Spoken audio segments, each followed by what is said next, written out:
மீனராசி அன்பர்களுக்கு 12ஆம் பாவம் இந்த அயன சயன போஜன மோட்ச விரயஸ்தானம் அப்படிப்பாங்க. இங்கே வந்து பார்த்தீங்கன்னா 4 கிரக சேர்க்கை. முதல்ல இங்கே வந்து பாருங்க ராகு இருக்கா அப்படின்னாலே நம்மளுக்கு லேவிஷாக எக்ஸ்பென்சஸ் பண்ணணும்னு தோணும். என்ன லேவிஷாக எக்ஸ்பென்ஸ் பண்ணுவோம்? எனக்கு என்னென்னலாம் தேவையோ அதெல்லாம் வாங்கிப்பேன். மீனராசி அன்பர்களுக்கு வந்து பார்த்திங்கன்னா இந்த 2026 மார்ச் மாதத்தில் சுக்கிரன் ராசிக்குள்ளே வரான். இப்போ சுக்கிரன் வந்து பார்த்திங்கன்னா இவங்களுடைய ராசிக்கு 3ஆம் இடத்ததிபதி மற்றும் 8ஆம் இடத்ததிபதி.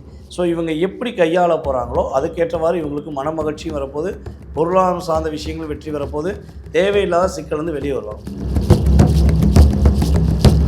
மீனராசியோட மார்ச் மாத பலன் பார்த்தீங்க அப்படின்னா, லக்னத்துக்கு 12ஆம் இடத்துல 4 கிரக சேர்க்கை இருக்குது. இதில் என்னன்னு பார்த்தீங்கன்னா சூரியன் வந்து தந்தை சாந்தத்தை குறிக்கக்கூடியது. அவருக்கான மருத்துவ செலவு பண்ணுறதுக்கான வாய்ப்புகள் வரும்.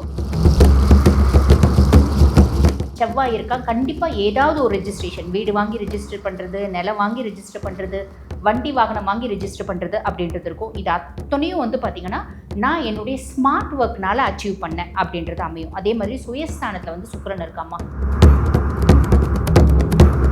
நீங்கள் உங்கள் மனசை கேட்டு செஞ்சீங்கன்னா உங்களுக்கு வெற்றிகரமான சூழ்நிலை உண்டு, குழந்தை பாக்கியம் உண்டு, அதே போல் குழந்தைகளால் மகிழ்ச்சி உண்டு.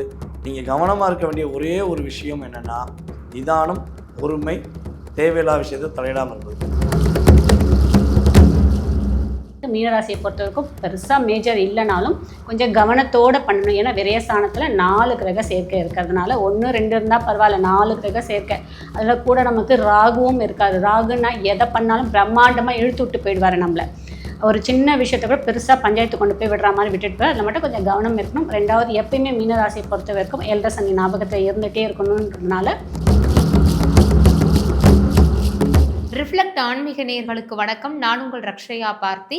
2026 மார்ச் மாத ராசி பலன்கள் ஒவ்வொரு ராசிக்காரர்களுக்கும் இந்த மாதம் எப்படி அமைஞ்சிருக்கு அப்படிங்கிறத பற்றி நம்மகிட்ட பகிர்ந்துக்கிறதுக்காக 3 ஜோதிடர்கள் இணைஞ்சிருக்காங்க. அந்த வகையில் டாக்டர் தீபா அருளாளன் அவர்கள், டிஜே சுந்தரபாண்டியன் அவர்கள், முருகன் அடிமை ஜோதிட கஜலட்சுமி அவர்கள். மேலும் ராசி நேயர்களுக்கு இந்த மார்ச் மாதம் எப்படி அமைஞ்சிருக்கு, அவங்களுடைய காதல் விஷயமா இருக்கட்டும், அவங்களுடைய பண வரவா இருக்கட்டும், எப்படி அமைஞ்சிருக்கு அப்படிங்கிறத தீபமும் நீங்கள் சொல்ல ஆரம்பிங்க. பொதுவாக வந்து பார்த்திங்கன்னா மீனராசி அன்பர்களுக்கு 12ஆம் பாவம் இந்த அயன சயன போஜன மோட்ச விரயஸ்தானம் அப்படிப்பாங்க. இங்கே வந்து பார்த்திங்கன்னா 4 கிரக சேர்க்கை. முதல்ல இங்கே வந்து பாருங்கள் ராகு இருக்கா அப்படின்னாலே நம்மளுக்கு லேவிஷாக எக்ஸ்பென்சஸ் பண்ணணும்னு தோணும். என்ன லேவிஷாக எக்ஸ்பென்ஸ் பண்ணுவோம்? எனக்கு என்னென்னலாம் தேவையோ அதெல்லாம் வாங்கிப்பேன். உதாரணத்துக்கு எனக்கு ஒரு 4 பட்டுப்புடவை வாங்கணும் அப்படின்னு நான் போகிறேன் அப்படின்னா, அங்கே போனால் எனக்கு 10 பட்டுப்புடவை ரொம்ப பிடிச்சிருக்கும், நான் வாங்கிட்டு வந்துடுவேன். வாங்கிட்டு வரும்போது கொஞ்சம் யோசிக்கணும். எனக்கு பின்னாடி வந்து கிரெடிட் கார்டை முழுசும் தேய்ச்சிட்டு வந்துடுறேன், எனக்கு வந்து அந்த டியூ கட்டும்போது ரொம்ப கஷ்டம் இருக்குது அப்படின்னா நான் அனலைஸ் பண்ணிட்டு தான் செய்யணும். எனக்கு அதெல்லாம் பிரச்சனை இல்லைங்க, எனக்கு நல்ல வசதி இருக்குது அப்படின்னா கவலைப்படணுன்ற அவசியமே இல்லை. உங்களை சார்ந்து உங்களுக்கு என்னென்னலாம் தேவைன்னு நினைக்கிறீங்களோ அத்துணை விஷயங்களும் நீங்கள் வாங்குவீங்க. அது நல்லது தான். இது ஒரு பெரிய ப்ளஸ். மைனஸ் நான் அதே சொல்லும் போதே அதே மாதிரி பாருங்கள், சூரியன் இருக்கா அப்படின்னும் போது நம்ம ஏதோ ஒரு விஷயத்துக்காக கவர்மெண்ட்டுக்கு ஒரு ஃபைன் அப்படின்றது கட்டுவோம். இல்லை அரசாங்கம் சார்ந்த ஒரு டெண்டர் எடுக்கிறது, அந்த மாதிரி ஒரு தொழில் செய்கிறவங்களுக்கு ஒரு பாசிட்டிவாக வரும். அந்த டெண்டர் நம்மளுக்கு சாதகமாக வரத்துக்கான வாய்ப்பு உண்டு. அதே மாதிரி அரசு வேலை செய்கிறவங்களுக்கு ஒரு இன்க்ரிமெண்ட், ஒரு ப்ரொமோஷன் அப்படின்னு வரத்துக்கான வாய்ப்பு உண்டு. செவ்வாய் இருக்கா, கண்டிப்பாக ஏதாவது ஒரு ரெஜிஸ்ட்ரேஷன், வீடு வாங்கி ரெஜிஸ்டர் பண்ணுறது, நிலம் வாங்கி ரெஜிஸ்டர் பண்ணுறது, வண்டி வாகனம் வாங்கி ரெஜிஸ்டர் பண்ணுறது அப்படின்றது இருக்கும். இது அத்தனையும் வந்து பார்த்திங்கன்னா நான் என்னுடைய ஸ்மார்ட் ஒர்க்னால அச்சீவ் பண்ணேன் அப்படின்றது அமையும். அதே மாதிரி சுயஸ்தானத்தில் வந்து சுக்கிரன் இருக்காமா. செல்ஃப் க்ரூமிங், என்ன நான் இந்த காலகட்டத்தில் அழகாக்கிக்கணும்னு அழகாக்கிப்பேன். என்ன வந்து பாருங்கள், முதல்ல இருந்ததை விட ரொம்ப ப்ளசண்ட் ஆக்கிக்கணும்னு ஆசைப்படுற மாதிரியே நான் செஞ்சுப்பேன் அப்படின்னு சொல்லலாம்.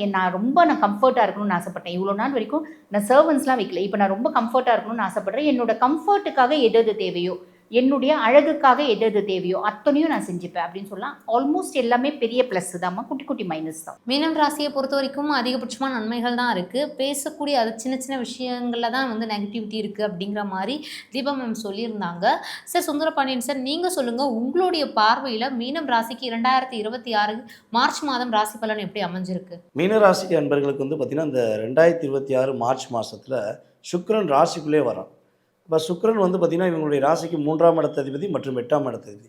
ஸோ இவங்க எப்படி கையாள போகிறாங்களோ அதுக்கேற்றவாறு இவங்களுக்கு மன மகிழ்ச்சியும் வரப்போது, பொருளாதாரம் சார்ந்த விஷயங்கள் வெற்றி வரப்போது, தேவையில்லாத சிக்கல் வந்து வெளியே வருவாங்க. முதல் விஷயம், இவங்க முழுக்க இவங்களுடைய உறவுகளில் இவங்க உண்மையான தன்மையில் யார் பழகுறாங்க அப்படிங்கிறத இப்போ ஒரு 2.5 வருஷத்துலேயே ஃபில்டர் பண்ணியிருப்பாங்க.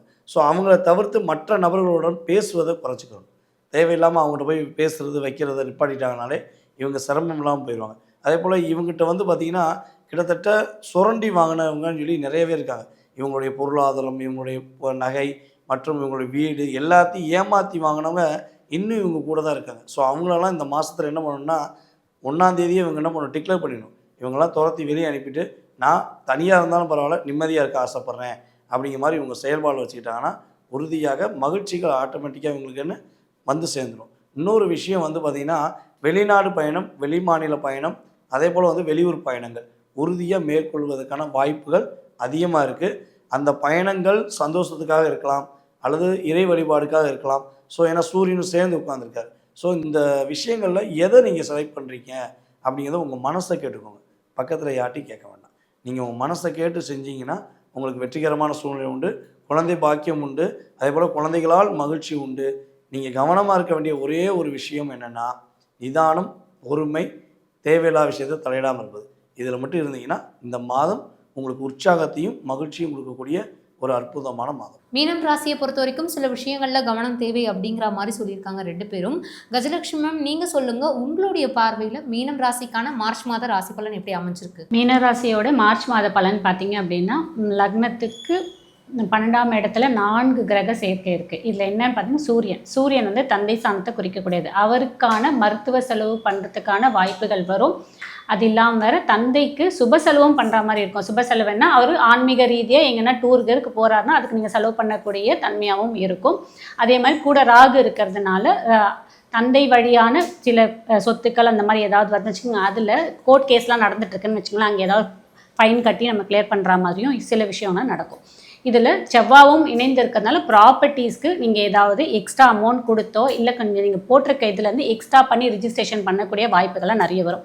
2வது ஜென்மத்திலேயே சுக்கிரன் இருக்கார். சுக்கிரன் இருக்கும்போது என்ன பண்ணுவார்னா, நீங்கள் கடந்த மாதம் அதுக்கு முந்தின மாதம்லாம் இந்த இன்ஸ்டாகிராம்லையோ இல்லை யூடியூப்பில் சில விஷயத்தெல்லாம் உங்களுக்கு தேவையான புடவைகளோ நகைகளோ லேடிஸாக இருந்தால் நீங்கள் கார்ட்டில் போட்டு வச்சுருப்பீங்க, அதெல்லாம் இந்த மாதம் வாங்குவீங்க. ஏன்னா உங்களுக்கு செல்ஃபுக்காக உங்களுக்கு என்னெல்லாம் தேவை, உங்களுக்கு வந்து ட்ரெஸ் வேணுமா, உங்களுக்கு ஜுவல்லரி வேணுமா, உங்களுக்கு பியூட்டி பார்லர் போகணுமா, உங்களுக்கு செல்ஃப் க்ரூமிங் பண்ணுறதுக்கு என்னெல்லாம் தேவையோ அதெல்லாம் நீங்கள் இப்போ வாங்குவீங்க. எதெல்லாம் பெண்டிங்ஸ் எல்லாம் இருந்துச்சோ அதெல்லாம் இப்போ நடக்கும். இதெல்லாம் வரத்துக்கான வாய்ப்புகள் ரொம்பவே அதிகமாக இருக்குது. மீனராசியை பொறுத்த வரைக்கும் பெருசாக மேஜர் இல்லைனாலும் கொஞ்சம் கவனத்தோடு பண்ணணும். ஏன்னா விரயஸ்தானத்தில் 4 கிரக சேர்க்கை இருக்கிறதுனால 1 2 இருந்தால் பரவாயில்ல, 4 கிரக சேர்க்கை.